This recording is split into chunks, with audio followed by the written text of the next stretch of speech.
lives have changed a lot in the last couple of decades. We have become these nomadic, hyper-connected shapeshifters. Today, I'm Frenchman here in Madrid, beautiful city. Maybe tomorrow I could be in New York. A day later I could be somewhere in Mexico, in Los Cabos, enjoying the sunset. So what's going on is that our roles keep changing. I could be an entrepreneur, an investor, a student, a teacher, a host, a guest. The technology is enabling this plurality of ephemeral identities.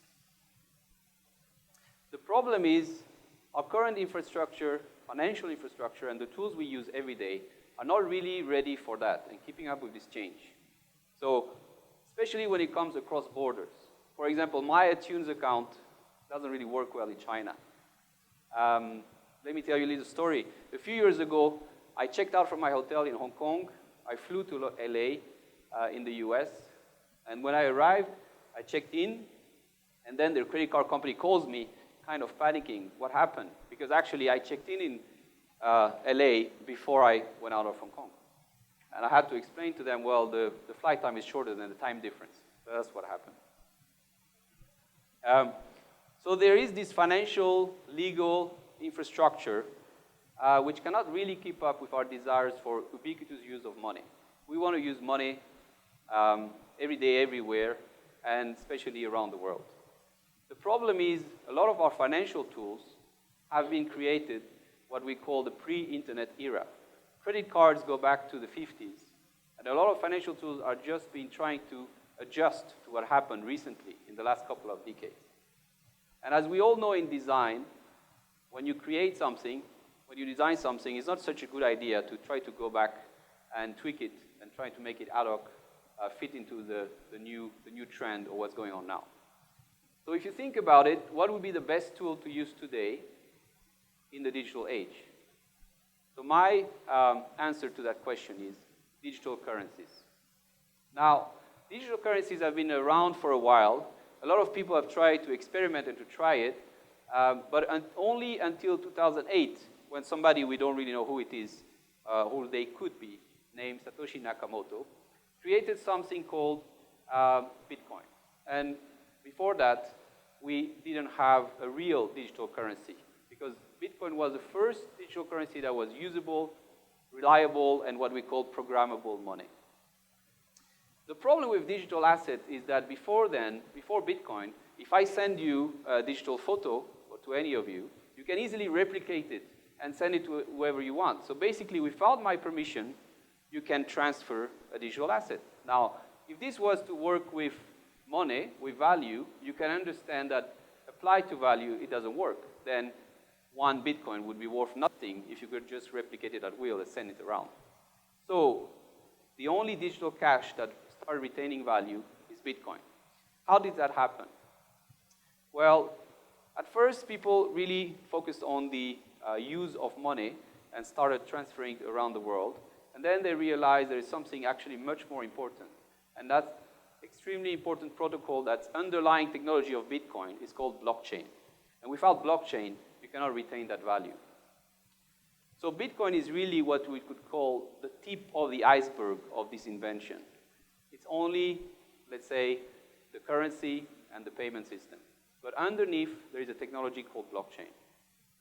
So in order to understand it, you could say that Bitcoin is to blockchain what email is to the internet. We all use email daily. We don't really think about it, how it works. We don't really need to think about how it works, as long as when you send it, you are sure that somebody else will receive it. So in the same way, blockchain is working, and you don't really need to know how it works, but it gives value to the whole network. It solves what you call this double spending problem, which is a problem I was referring to, about sending, replicating value, replicating digital assets. So what does a blockchain do? A blockchain is actually, obviously, a chain of blocks, which is permanently storing data. It's storing all these transactions. So you have thousands of nodes around the world, and each node has a ledger, and it's what we call a distributed ledger. So all these nodes have the ledger of transactions, and they will be replicated around the world. It's decentralized in the sense that if any of these nodes has a problem, is being attacked or is failing, it doesn't impact all the other nodes. So we are talking about sharing data in a peer-to-peer way, and it means in the same way it's a public and transparent ledger. So anyone can go back since 2009, when that blockchain started, and have a look at all the transactions. And you can see everything. So it's transparent, it's fail-proof, it has never been hacked, and it's decentralized.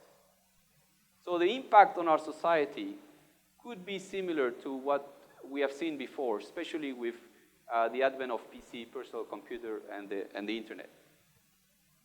If we go back in the history, there is one example before of an island in Micronesia in the Ocean Pacific, Oceania, and it was called the rice stones. So the villagers, 600, 1,000 years ago, they would create these huge stones, these wheel stones of limestone, because it was very valuable for them. They didn't have limestone on their island. And they would put it in the middle of the village, and everybody would know who owns this. And it would be orally transmitted and memorized by the community. So that's the first example of a public ledger. So everybody knows, you don't need to move the stone around. You don't have to take it and give it to your neighbor to say, now you own this. Everybody would know who owns the stone. So that's the first example of public ledger. So what really is at the core of blockchain and this technology is trust. It's a new paradigm of trust.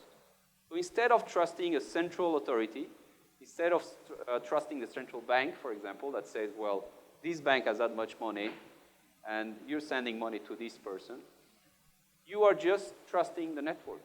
When you're trusting the network, you're trusting the logic, you're trusting the mathematics, you're trusting the numbers behind it, the code, instead of one central organizational authority. So what we've learned from the past, the World Bank said that over the last 25 years, we had 96 financial crises, 176 monetary crises. Those numbers are from 2009, so it's even larger now. And what the major crisis in 2008 has proven to all of us is that the main actors in the financial world, they don't trust each other. If you remember, that's exactly what happened. That's why the whole system was going to fail, because the banks were not trusting that amount of money, those millions of dollars, were actually going to be cleared by the other bank, with whom they were working every day. So now you have a digital currency, which is supranational in a way. You know, it's on the internet. So it's not really worried about territoriality. And the concept of complementary currencies actually also exists today. You had before the Weir in Switzerland, you had the Bristol pound, etc. So you have a new kind of technological advancement on both complementary currency with no central supervision, no frontiers, no monetary policy, apart from the code that initially decided how many bitcoins were going to be supplied. Now I'm saying Bitcoin, but hundreds of blockchains exist today, has been replicated. This is all open source. So you have new currencies, you have hundreds of currencies, but Bitcoin is really the original one, the strongest one, the most resilient. So what is it proving? What is it also helping to solve? So around the world, you have every year, $500 billion of money being sent, for example, from migrants to dependents. Main corridors, for example, US, Mexico, Hong Kong, Philippines. And the fees on average are around 10%. And these fees could be substantially reduced if you use digital currencies. As I was saying, no territoriality. It would cost exactly the same if I send one Bitcoin to you here than if I sent one Bitcoin to someone in China. So if you combine this kind of internet technology, internet-based currency, with the fact that emerging markets have a low banking infrastructure in general, the fact that they also have a high mobile penetration, you see where this is going. This is going where enabling access to the global e-commerce to a lot of emerging market villagers, entrepreneurs remotely, so they can use this kind of tools. Now, there is another flow in our economy, which is also actually mostly impacting these emerging markets or less developed countries. You have billions of people, an estimation is 5.5 billion of people, who have trouble proving ownership of an asset. So, as was said before, it's difficult obtaining a loan when you cannot prove you have a collateral. So you need to prove the collateral. You may even need to prove your own identity. And this is something that is being solved by this, that can be solved by blockchain. So the assets, the data, is not properly recorded. So this way, because it's not properly recorded, the owners cannot unlock the value from these assets. And they cannot use these assets as collateral for loans, for example, for their family or inheritance to give to their family. The problem with the recording is that these records could be either inexistent, or they can be on paper system, or they could be illicitly changed. There could be somebody in the chain of command or organization administration that is tweaking, that is changing the papers. And this is a very, very important problem in these countries. So one example is a company called Factom. And what Factom does is based in the US, but it's working with governments around the world, including China and Central America. They're working with a country in Central America to put the land registry and anchor it on this blockchain. Now, why would they do that? Well, because remember, you can go back and see all the transactions. It's chronologically time-stamped, and it's immutable. Nobody can go back and change it. So basically, if you own this land today, and somebody's checking tomorrow, they will see that you own this land. So there is no room for corruption. There is no room for tweaking around with the database. So these can really change billions of lives by guaranteeing a proper, safe, immutable recording of these assets. Last year, in October 31st, The Economist was featuring actually a whole article called The Trust Machine about blockchain and Bitcoin. And the first story they start with is a lady who has this problem, who has been evicted from her house. And it was featuring this solution by Factom. And Fortune magazine described blockchain as a worldwide ledger of value. So blockchain really is this upgrade that the internet needs, is trust. It can record transactions, facts, events, sensors data, for example, for smart cities, or provenance of goods so that you make sure you know where food or where this product is coming from. Now, there is something else you can do with blockchain. It's called smart contracts. Now, smart contract is not really new.